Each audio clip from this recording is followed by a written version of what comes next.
குருந்தூர் மலையை எங்களுடைய தமிழற்ற பாரம்பரிய இடம் இல்லைன்னு சொல்லிக்காங்க. வாய் உங்களுக்கு இருந்தா வாய் இருக்கிற இடத்துல வேற என்ன இருக்குது, வேற இருக்கிற இடத்துல வாய் இருக்குது. எங்களுடைய தமிழர் தாய பிரதேசமான யாழ்ப்பாணத்தில் இருக்கிற ஒரே ஒரு நீங்க சொல்றீங்க இன்டர்நேஷனல் ஏர்போர்ட் வீடியோ எடுத்து போட்டிருக்க, போய் பாருங்கடா, முழுக்க பத்தையும் காடுமா கிடக்கு. அதுல ஒரு நடராஜர் சிலையை வைத்தார். நாட்டில் இன ஒற்றுமை இல்லாம போயிடும். ஒரு நடராஜர் சிலைக்கு உங்களுக்கு அவ்வளவு பயம். அமைச்சர் சந்திரசேகர் அண்ணன் உங்களுக்கு ஒரு நிமிஷம் தாரம் பேரை சொல்றேன், பதில சொல்லுங்க முடிஞ்சா. அதாவது தம்பி சங்கீதன் அவர் வலிப்பு பாடினாரோ அல்லது காசு பாடினாரோ வெறிய போட்டு பாடினாரோ எனக்கு தெரியாது. மட்டக்களப்புல போய் லைப்ரரியை துறக்க சுமந்திரனால 7 வேண்டா மட்டக்களப்ப ஏன் இவருக்கு போய் ஜனாதிபதியோட காய்ச்சி தம்பி சங்கீதம் எடுக்கல. அடே எல்லாம் நாடகம்டாப்பா, சொன்னா கேட்கிறீர்கள் இல்ல, எல்லாம் நாடகம். நேற்று முந்தினம் பார்த்தேன், நான் நிக்கல இருக்கிற பக்கத்தில் இருக்கிற கயதுரமேன் சொல்றார், தமிழீழம் வேணும் எங்களுக்கு, தமிழீழம் இல்லாம நாங்கள் வாழ மாட்டோம், வாங்கோ தமிழீழத்தில் வாழ்வோம். இங்க எல்ஓசியில் இருக்கிற உங்களோட பங்குகள் எல்லாத்தையும் வித்து போட்டு யாழ்ப்பாணம் போவோம். உங்களோட மூன்று ஏதோ ஒரு நாடுகளில் மூன்று வச்சிருக்கிறீர்கள் தானே, எல்லா பிள்ளை ஊட்டிகளையும் கொண்டு யாழ்ப்பாணத்தில் வச்சிருப்போம். உங்களோட அடே நீங்கெல்லாம் ஒரு காலத்தில் கடைசியா தமிழ்ல விடுதலை புலிகள் சாயக்கல்ல கடைசி கோலையும் போன் ஆஃப் பண்ணி போட்டிருந்தார்கள். சுரேஷ் சாலை என்று சொல்லப்படுகின்ற ஈஸ்டர் குண்டு தாக்குதலுக்கு பொறுப்பாக இருந்த ஒரு சிஐடிக்கு தலைமை ஆங்கிய ஒருவரை கொண்டே வைத்து அவரை நாங்கள் இப்போது அந்த அதாவது கொலை செய்யப்பட்ட 268 கிறிஸ்தவ மக்களுக்காக நியாயத்தை பெற்றுத்தருகின்ற ஒரு அரசாங்கம் உண்டை இன்றைக்கு நாங்கள் பார்த்துருக்கிறோம். ஆஃப்டர் 2 இயர்ஸ் 2 வருடங்களுக்கு பிறகு இன்றைய தினம் பார்த்துருக்கிறோம். சந்தோஷம். அதாவது இந்த நாட்டில் தற்சமயம் பெட்ரோல் 434 ரூபா, அது யாருக்குமே ஞாபகம் இல்லை. ஆனால் 1 கிலோ அரிசி வேண்டியலாது, அதெல்லாம் 200-300 ரூபாய்க்கு மேலே, அது ஞாபகம் இல்லை. ஆனால் இந்த சுரேஷ் சாலையினுடைய இந்த ஒரே ஒரு விடயத்தை வைத்துக்கொண்டு இந்த அரசாங்கம் இன்று வரைக்கும் ஓடிக்கொண்டிருக்கிறது. என்னை பொறுத்த வரைக்கும் சுரேஷ் சாலை மட்டுமல்ல, கோத்தபாய ராஜபக்சகளில் இருந்து அந்த பிரதான சூத்திரதாரியை கொண்டு போய் போடும் வரைக்கும் இந்த அரசாங்கம் நாடகம் என்று தான் எனக்கு சொல்ல வேண்டும். அது கோத்தபாய ராஜபக்சவாக இருக்கலாம், மஹிந்த ராஜபக்சவாக இருக்கலாம், அல்லது போனால் பசில் ராஜபக்சவாக இருக்கலாம். இன்றைக்கு யாருமே சூத்திரதாரியை உடனடியாக பேர் சொல்லுவேன் என்று சொன்ன ஜனநாயகவாதி எங்களுடைய அன்ரோமார் சாநாயக் அவர்கள் இன்று வரைக்கும் பேர் சொல்லல. சரி, அதை விடுவோம் நாங்கள். சரி, அது முஸ்லீம் மக்களுக்கு நியாயம் கிடைக்குது என்று வச்சுக்கொள்வோமே, அது முஸ்லீம் மக்களுடைய பேரை காப்பாற்றுகிறேன் என்று வச்சுக்கொள்வோமே, இது கிறிஸ்தவ மக்களுக்கு நியாயம் என்று வச்சுக்கொள்வோம். உங்களுக்கு தெரியும், தமிழ் மக்கள் என்றும் ஒரு இனம் இலங்கையில் இருக்கிறது. இன்றைக்கு செம்மணியில் 310க்கு மேலே ஒவ்வொரு உடல்களாக எடுக்கப்பட்டு கொண்டிருக்கிறது, ஒவ்வொரு எலும்பு கூடுதலாக எடுக்கப்பட்டு கொண்டிருக்கிறது செம்மணியில். ஆனால் அந்த கதை யாருமே கதைக்கிறேன். இந்த மீடியாவிலுமே செம்மணியில குறுக்கும் நெருக்குமாக போடப்பட்ட உடல்கள் 311க்கு மேல இருக்கு. ஆனா அதை யாருமே கதைக்கிறேன். எங்கிட்ட பின்னுக்கு இருக்கிற தமிழக கட்சி உடைய கதைக்க மறந்திருக்குது. ஆனால் நாங்கள் கதைக்கிறது முழுக்க சுரேஷ் சாலையை பிடிச்சு போட்டோம் என்ற உடனே மொத்த ஈஸ்டர் குண்டுதாக்கள் சூத்திரதாரிகளையும், அந்த சூத்திரன்னு சொல்ல எனக்கு விருப்பம் இல்லை, சூத்திரதாரிகளையும் நாங்கள் கண்டுபிடித்து விட்டோம் என்று நாங்கள் நினைத்துக் கொண்டிருக்கிறோம். அது சரி, பரவாயில்லை. அடுத்த குருந்தூர் மலை ஐயா நேற்றைக்கு கடிதம் அடிச்சிருக்காங்க. முன்னாள் இருக்கிறார் எங்க புத்த சாசன அமைச்சர் ஐயா, உங்கள்ட்ட தான் சொல்றேன். நேற்றைக்கு கடிதம் அடிச்சிருக்காங்க தொல்லியல் திணைக்களம் புத்த சாசன அமைச்சருக்கு. குருந்தூர் மலையில எந்த தமிழ் இந்துக்களுடைய அடையாளமே இருக்கல நேற்றைய கடிதம் அடிச்சிருக்காங்க. முன்னுக்கு இருந்து ஒன்றார் அந்த கிள்ளோச்சியில் இருந்து ஒரு ஆள் காட்சி ஓணிக்குது. வவுனியாவில் இருந்து வவுனியா வெண்ணி உங்களுக்கு எல்லாம் கேட்கிறேன் இல்லையா? அந்த குருந்தூர் மலையை எங்களுடைய தமிழற்ற பாரம்பரிய இடம் இல்லைன்னு சொல்லிக்காங்க. வாய் உங்களுக்கு இருந்தா வாய் இருக்கிற இடத்துல வேற என்ன இருக்குது, வேற இருக்கிற இடத்துல வாய் இருக்குது. சரி, பரவாயில்ல, அதை தான் அப்படியே விடுவோம் வச்சுக்கொள்வோம். இப்போ நீங்கள் எங்களை குருந்தூர் மலையில இருந்து திரத்திரியல், வெடுக்குநாரி மலையிலையும் திரத்திரியல், ஆனால் அதை கதைக்கல.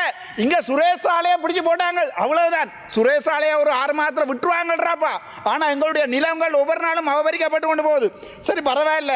எங்களோட அமைச்சர் சந்திரசேகர், நான் இதில் சொல்ல விரும்பல, முன்னாள் இருக்கிறார், அவர் ஒரு நாளுமே முன்ரோவில் இருந்தே இல்லை, வருவார் இருப்பார், வெளியிட்டு போயிடுவார். அவர் சொல்லியிருக்கிறார், எங்களுடைய தமிழர் தாய பிரதேசமான யாழ்ப்பாணத்தில் இருக்கிற ஒரே ஒரு நீங்க சொல்றீங்க இன்டர்நேஷனல் ஏர்போர்ட் வீடியோ எடுத்து போட்டிருக்க, போய் பாருங்கடா, முழுக்க பத்தையும் காடுமா கிடக்கு. அதுல ஒரு நடராஜர் சிலையை வைத்தார். நாட்டில் இன ஒற்றுமை இல்லாம போயிடும். ஒரு நடராஜர் சிலைக்கு உங்களுக்கு அவ்வளவு பயம். ஒரு பிள்ளையார் சிலை இதில் வச்சா அதுல இன ஒற்றுமை இல்லாம போயிடும். ஆனா குருந்தூர் மலையில ஐயனார் கோயில் இருக்கல, அங்கே கண்டுபிடிச்ச ஆதிசிவன் கோயில் அடி என்று ஆதிசிவன் அந்த 8 முக எங்களுடைய பஞ்சலிங்கம் கூட உங்களுக்கு தெரியல. என்னதான் கோயிலுக்கு போய் கும்பிடுறீங்களோ ஆண்டவர் தான் தெரியும். சரி, அது பரவாயில்ல. இன்றைய தினம் சொல்லப்பட்டிருக்கிறது பாதுகாப்பு அமைச்சரால். நல்ல விடயத்தை நல்லதுன்னு சொல்லுவேன், கெட்டதுன்னு சொல்லுவேன். எனக்கு பின்னால எந்த அரசியல்வாதியும் இல்லை. எங்களுடைய பாதுகாப்பு அமைச்சர் சொல்லியிருக்கிறார், இன்றைய தினம் அதாவது வந்து தம்பி சங்கீதன் அவர் வலிப்பு வந்து பாடினாரோ அல்லது காசு பாடினாரோ வெறிய போட்டு பாடினாரோ எனக்கு தெரியாது. ஆனால் அந்த நபரை இன்றைய தினம் பிடிஏ என்று சொல்லுகின்ற சார்ஜ், அதாவது வந்து பயங்கரவாத தடை சட்டம் அவருக்கு போடப்பட்டிருந்ததை மாற்றி அமைக்கப்பட்டு சாதாரண சிறு குற்றங்களுக்காக அவருக்கு நான் நினைக்கிறேன் 186 ஏதோ ஒன்று போடுறாங்க. ஆகவே அந்த விதத்தில் எங்களுடைய பாதுகாப்பு அமைச்சர் ஆனந்த விஜயபால அவர்களுக்கு என்னுடைய மனமார்ந்த நன்றிகள். அது வரவேல நான் பார்த்தேன் எங்களுடைய ஐயா மேட்ட கேசவன் சாயந்த், உங்கள்கிட்ட நாங்களே தான் சொல்கிறேன், கேசவன் சாயந்தன் போய் யாழ்ப்பாணத்தில் இருந்து சொல்லி கொண்டிருக்கிறார் தாங்கள் அவரை விடுவிப்பரா. எனக்கு விளங்கையில் மட்டக்களப்பில் போய் லைப்ரரியை துறக்க சுமந்திரனால 7 வேண்டாம் மட்டக்களப்பை ஏன் இவருக்கு போய் ஜனாதிபதியோட காய்ச்சி தம்பி சங்கீதம் எடுக்கல. அடே எல்லாம் நாடகம்டாப்பா, சொன்னா கேட்குறீர்கள் இல்லை எல்லாம் நாடகம். சுமந்திரனால அதை செய்யலாதென்றால் அங்கே போய் ஏனண்டா அங்கே கொஞ்ச நாளைக்கு போய் சங்கீதனை போட்டுட்டு சங்கீதனை வச்சு கொண்டு வழக்கு நடத்தவனும். எங்களுக்கெல்லாம் அந்த தேவை இல்லை. பிழையானவர்கள் என்றால் பிழையானவர்கள் என்று கை நீட்டவும் தெரியும், சரியானவர்கள் என்றால் சரியானவர்கள் எங்களை சொல்லவும் பரவாயில்லை. நேற்று முன்தினம் பார்த்தேன், நான் நிக்கல இருக்கிற பக்கத்தில் இருக்கிற ஹயத்ரமேன் சொல்றார் தமிழீழம் வேணும் எங்களுக்கு, தமிழீழம் இல்லாமல் நாங்கள் வாழ மாட்டோம். வாங்கோ தமிழீழத்தில் வாழுவோம். இங்கே எல்ஓசியில் இருக்கிற உங்களோட பங்குகள் எல்லாத்தையும் வித்து போட்டு யாழ்ப்பாணம் போவோம். உங்களோட 3 ஏதோ ஒரு நாடுகளில் 3 வச்சிருக்கிறீர்கள் தானே, எல்லா பிள்ளை ஊட்டியலையும் கொண்டு வந்து யாழ்ப்பாணத்தில் வச்சிருப்போம். உங்களோட அடே நீங்கள்லாம் ஒரு காலத்தில் கடைசியாக தமிழில் விடுதலை புலிகள் சாயக்கல்ல கடைசி கோளையும் போன் ஆஃப் பண்ணி போட்டிருந்தார்கள். வெள்ளக்கொடி விவகாரத்தில் கஜேந்திரகுமார் கடைசியாக சரணடைகிற நேரத்தில் நீங்கள் இராணுவ அதிகாரிகிட்ட சொல்லுங்க நாங்கள் சரணடையும் என்று சொல்கின்ற போது ஃபோனை ஓப் பண்ணிட்டு இருந்தவனுக்கெல்லாம் இன்றைக்கு தமிழீழம் கேட்குது. ஆனால் இல்லை இவங்க உங்களுக்கு தமிழீழம் இல்லைடா தையிட்டு வியாரே கூட பிடிச்சி தர மாட்டாங்கன்னு சொன்னால் எங்களை சொல்றீங்க கெட்டவங்களண்டு. இதுதான் யதார்த்தம். இங்கே கொழும்புல மக்களோட வாழலாம். இந்த 27 ஒரு செக்ஷன் இருக்கு. இந்த 15 வருஷம் ஒரு நாளுமே வாய்ச்சதில்லை. இன்றைய தினம் எங்களுடைய நீதிபதி அலெக்ஸ் ராஜாவுக்கு எதிராக அலெக்ஸ் ராஜா அவர்களை இந்த வாரங்கிற நர்ராயர்ஸில் அமைச்சர் சந்திரசேகர் என்னென்றால் இந்த இவர் அலெக்ஸ் ராஜா அவர்களை இடமாற்றம் தொடர்பாக முதலாக குரல் கொடுத்ததுனா இன்றைக்கு எங்களுடைய கஜேந்திரகுமார் பொன்னம்பலம் வந்து காய்ச்சிருக்காரு. எனக்கு அது விளங்கல. என்னண்டா உங்களுடைய கட்சி பாதிக்கப்படுது என்றால் நீதிபதியை மாற்றக்கூடாது. ஆனால் அலெக்ஸ் ராஜாவை மாற்றி போட்டு இப்போ கொண்டு போட்டுக்கின்றது நீதிபதி சதீசன், ஒரு மிகவுமே மதிக்கத்தக்க ஒரு மனிதன். இப்போ அந்த மனிதனை ட்ரான்ஸ்ஃபர் பண்ணுறதுக்கு ட்ரை பண்ணுறாங்க. இப்போ அலெக்ஸ் ராஜா ஐயா போய் இப்போ நீதிபதி சதீசன் வந்துச்சார், சதீசன் எப்படியாவது ட்ரான்ஸ்ஃபர் பண்ணி அனுப்பணும்னு ட்ரை பண்ணுறாங்க. அந்த நிலைமையில தான் எங்களுடைய இந்த தமிழருடைய அரசியல் வந்து நடந்து கொண்டிருக்கிறது. அடுத்தது எங்கிட்ட அமைச்சர் சந்திரசேகர் அண்ணே உங்களுக்கு ஒரு நிமிஷம் தாரம் பேரை சொல்கிறேன், எழுப்பி பயில சொல்லுங்க. முடிஞ்சா நட்ராயர் சிலைக்கு ஒரு பயில சொல்லுங்க. ரெண்டாவது கேட்குறேன், அந்த மயிலட்டியில் இருக்கிற அந்த ஆர்மி கேம்பில் 230க்கும் மேற்பட்ட குடும்பங்களோட காணியில் ஆர்மி கேம்பை கட்டியிருக்காங்க. இன்றைக்கும் வழி வடக்கில் அந்த சார் மலையத்தில் நிற்குது.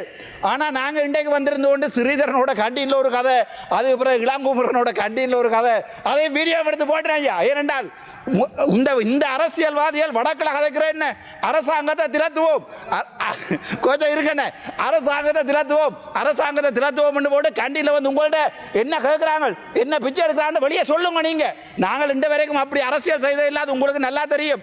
நீங்கள் இடுப்புல கடைசியாக எனக்கும் உங்களுக்கும் டீலண்டாங்க. சரி பரவாயில்ல என்ன உங்களோட பரவாயில்ல பொம்பளையோட சேர்த்து சொல்லல. அதை விட முக்கியமான ஒரு கதை என்னென்றால் எங்களுடைய தேசிய தலைவர் பிரபாகரன் தொடர்பாக எங்களுடைய ரவுக் கபீம் சொல்லியிருக்கிறார், அவரை கொலை செய்த அந்த இதை வந்து சேனல் 4 போட போகுது. எனக்கு என்ன கவலை என்றால் இந்த 2009 2026 வரைக்கும் ரவுக் கபீமுக்கு அவர்கிட்ட பிள்ளை வந்து அந்த தேசிய தலைவருடைய மகன் பாலச்சந்திரன் கொலை செய்யப்பட்ட தெரியாது. இப்போ அவருக்கு அரசியலில் பாலச்சந்திரன் பேர் கேட்குது. இப்படி சில்லறத்தனமான அரசியலை செய்கிறதை விட்டு போட்டு என்னை பொறுத்த வரைக்கும் எங்களுடைய மதிப்புக்குரிய அமைச்சர் முன்னால் இருக்கிறார், தயவு செய்து நடராஜர் சிலையை மறுபடியும் பலாலியில் வைக்க முடியுமென்னா நான் உங்களுக்கு ஆதரவு தருவேன். தயவு செய்து இந்த குருந்தூர் மலைக்கு இவர் அடிச்சிருக்கிற கடிதத்தை, அங்கே எங்களுடைய வரலாறுகள் இருக்கையில், அங்கே எங்களுடைய தமிழ் மக்கள் வாழையில், அங்கே சைவர்கள் வாழையில் என்று சொல்கிற தொல்லியல் திணைக்களத்தினுடைய அந்த கடிதத்தை விட்ரோ பண்ணி அங்கே மறுபடியும் முடிக்கிறேன், அங்கே மறுபடியும் எங்களுடைய ஐயனார் கோயிலை கட்ட விடுமாக இருந்தால் இந்த அரசாங்கத்துக்கு என்னுடைய ஆதரவு கட்டாயம் இருக்கும். நன்றி, வணக்கம்.